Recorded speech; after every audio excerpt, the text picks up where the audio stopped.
ఆత్మలోని శాంతము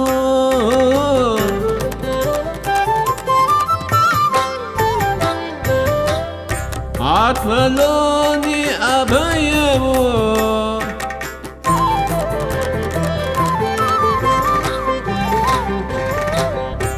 ఆత్మలోని శాంతము అని అభయము ఆత్మలోని శాంతము. అందరికీ నమస్కారం మాస్టర్స్. ఈరోజు 55వ రోజు న్యూ ఎనర్జీ అగ్నిగోడలో మార్పు. మనం దాటి వచ్చేసాక అగ్నిగోడలో కూడా మార్పులు వచ్చాయి. ఇప్పుడు అది ఎలా మారిందంటే, తొలి సృష్టిలోని వారు మనలో మొక్కలు చెక్కలు కాకుండానే దాని గుండా దాటుకు రాగలుగుతారు. తొలి సృష్టి అంచులు విస్తరిస్తాయి, అగ్నిగోడను దాటి విస్తరిస్తాయి. మనం సృష్టించిన ఈ కొత్త వాతావరణంలోకి విస్తరిస్తాయి. మన అసలు ఇల్లు మన దగ్గరే వచ్చే రోజు ముందు ముందు ఉన్నది. ఇల్లు వదిలి వచ్చిన తర్వాత మనం సాధించిన కార్యం వల్ల అహమాస్మి రాజ్యం అద్భుతమైన రాజ్యంగా తయారైంది. మన చైతన్యపు లోతుల్లో మార్పులు ఏర్పడుతున్నాయి. మన DNA కన్నా లోతైన స్థాయిలో, అయస్కాంత ఎనర్జీ నమూనాల కన్నా లోతుగా, మన అంతఃప్రకంపనల కన్నా లోతుగా మార్పులు సంభవిస్తున్నాయి. పాలరాళ్ళు. ఇంతవరకు మనం కొన్ని వేల సంవత్సరాల పాటు చీకటి జన్మలు, కొన్ని వేల సంవత్సరాల పాటు వెలుగు జన్మలు తీసుకుంటూ వస్తున్నాం. ఇవి మనకు తేలిగ్గా అర్థం కావటం కోసం టొబియస్ పాలరాళ్లను సింబాలిక్ గా చెప్తున్నాడు. ఆ పాలరాళ్లు మన స్థితులన్నమాట. ఒక పాలరాయి సహజంగా తెల్లది, మరొకటి సహజంగా నల్లది.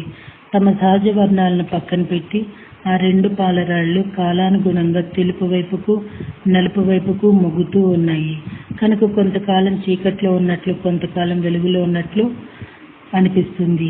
ఈ మార్పు మనతో పాటు జనరల్ గా భూ చైతన్యంలో కూడా వస్తూ ఉన్నది. చీకటి వెలుగుల్లో ఒక వైపు నుంచి మరో వైపుకు ఆ రెండు పాలరాళ్లు షిఫ్ట్ కావడానికి 2000 సంవత్సరాలు పట్టేది. అయితే ఇప్పుడు ఆ షిఫ్ట్ వేగం పుంజుకున్నది.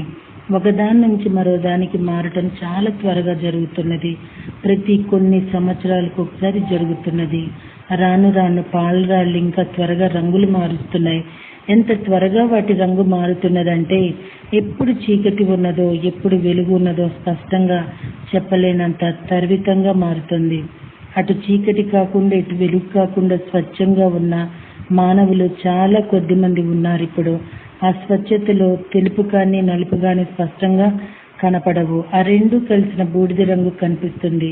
ఇది 3వ పాలరాయి. ఇది స్వచ్ఛమైన పాలరాయి అన్నమాట. తెలుపు నలుపులను తనలో సమన్వయించుకొని గ్రే కలర్ లో ఉంటుంది రాయ. తెలుపు నలుపు రెండు ఉంటాయి ఈ బూడిద రంగు పాలరాయిలో.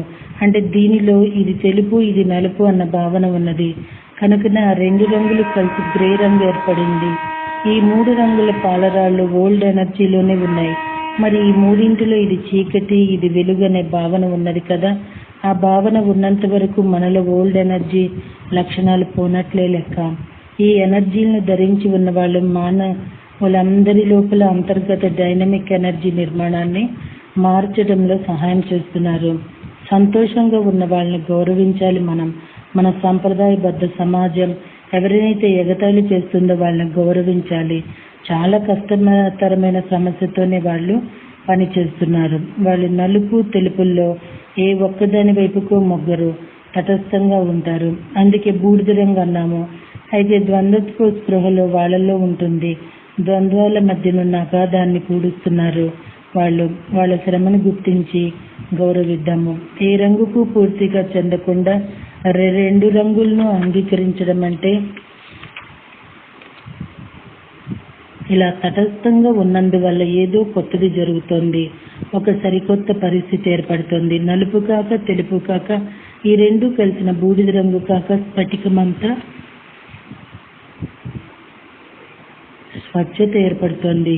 ఇందులో అసలు ఏ రంగు ఉండదు. మనలో దివ్య ఎనర్జీని వెలికి తెచ్చేది ఇదే. మనలో ఇంతవరకు నిద్రాణంగా ఉన్న ఎనర్జీని జాగృతం చేసేది ఇదే. మరో కొత్త పాలరాయి అంటే 4వ పాలరాయి ఈ 3 పాలరాళ్ల మధ్య వస్తుంది. అది స్ఫటికంలో ఏ రంగు లేకుండా ఉన్నది. బూడిద రంగులో కూడా ద్వంద్వత్వం ఉన్నది. స్ఫటిక స్వచ్ఛత మాత్రమే న్యూ ఎనర్జీ లక్షణం.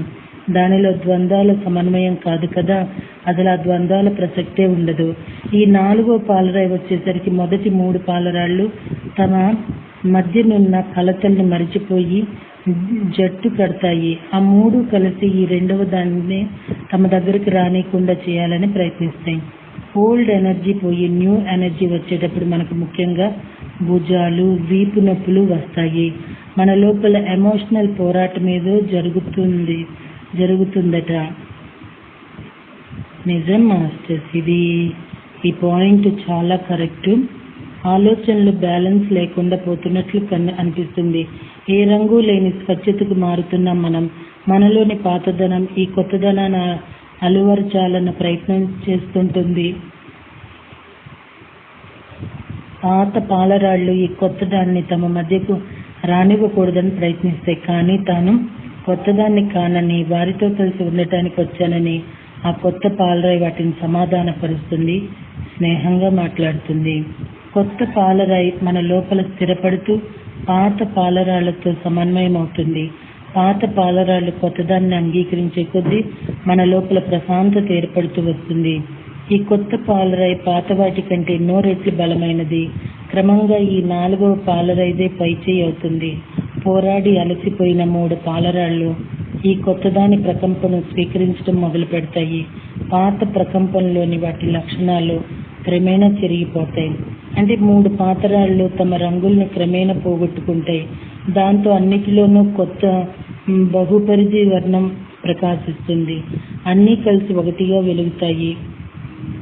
ఒక్క రంగు ప్రత్యేకంగా కాకుండా అన్ని రంగులు కలిసిపోయి ఉంటాయి. కానీ వాటిల్లో ప్రతి రంగు స్పష్టంగా ఉంటుంది. ఈ మార్పులన్నీ వస్తాయి మనలో. ఇవన్నీ 4వ పాలరాయి లక్షణాలు. ఈ ప్రభావం మిగిలిన 3పై పడుతుంది.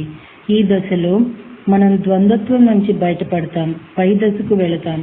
అలా వెళ్ళడం 5, 6, 7 డైమెన్షన్లో కాదు, అసలు సంఖ్యనే చెప్పలేని ఒక సరికొత్త డైమెన్షన్లోకి, పరిధిలోకి వెళతాము.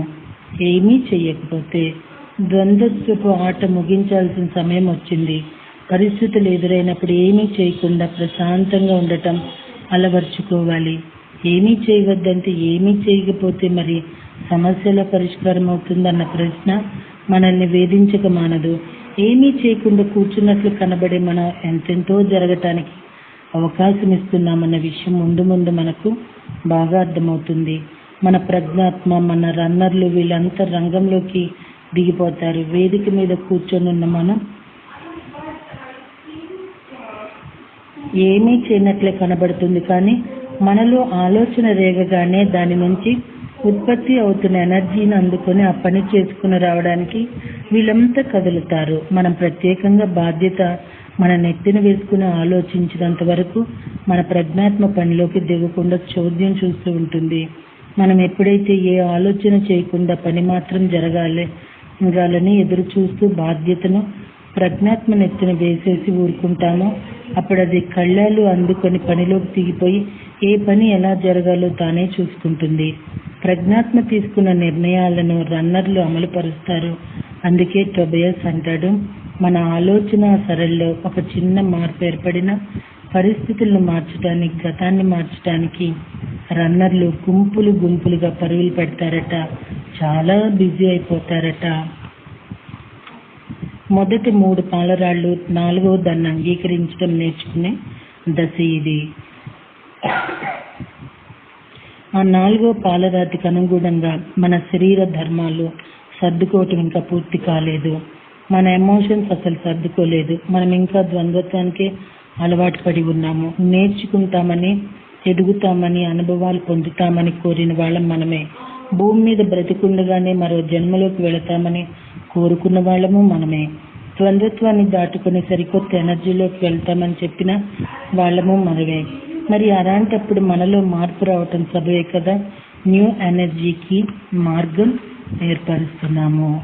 మాస్టర్స్, మరలా రేపు మనలో వస్తున్న మార్పులు వీటి గురించి తెలుసుకున్నామండి. అప్పటి వరకు ఆ జ్ఞానం కోసం వేచి ఉందామా? Thank you very much.